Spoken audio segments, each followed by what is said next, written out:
આ ભારત દેશમાંથી દેશના વડાપ્રધાને સદબુદ્ધિ આપે, ગરીબ માણસોને જે 60 રૂપિયા ગેસના બાટલામાં વધાર્યા છે, રાજકોટની જનતાને, ગુજરાતની જનતાને ઊંડું બનાવ્યા છે.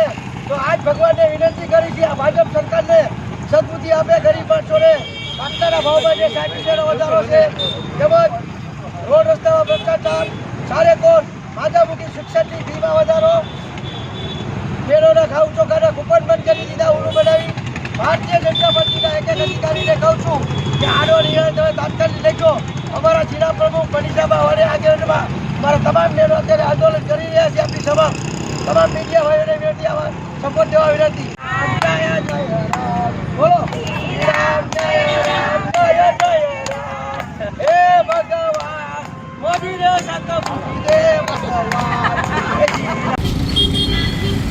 રાજકોટ શહેરની અંદર ગુજરાત ભારત સરકારે જે 60 રૂપિયા ગેસના બાટલામાં વધારાનો ભાવ ઠોક્યો છે, તેમાં બકાલામાં મોંઘવારી છે, શિક્ષણમાં મોંઘવારી છે, ઘણા બહેનોને ઘઉં ચોખા બંધ થઈ ગયા છે. તો હું રાજકોટના એક બહેનોને ઓબીસીના કાર્યકર તરીકે કહું છું કે આવતી ચૂંટણીમાં ભાજપનો જાકારા કરો અને નવી સરકાર વચો.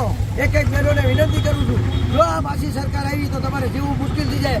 અત્યારે 300 જ્યારે કોંગ્રેસની સરકાર હતી ત્યારે 360 રૂપિયા બાટલાનો ભાવ હતો, ત્યારે સુતીબેન ઘરે ઘરે આંદોલન કરતા હતા. તો ભારતીય જનતા પાર્ટીના કાર્યકરોને, ધારાસભ્યોને, કોર્પોરેટરને કહેવા માંગુ છું કે આ ભ્રષ્ટાચાર મુક્ત કરો અને બહેનો આ વખતે તમને મત નથી દેવાની આવી અપીલ કરું છું. મનીષાબા વાળાને, નરેશ ગઢવી રાજકીય આગેવાન તરીકે ભારત માતા કી જય.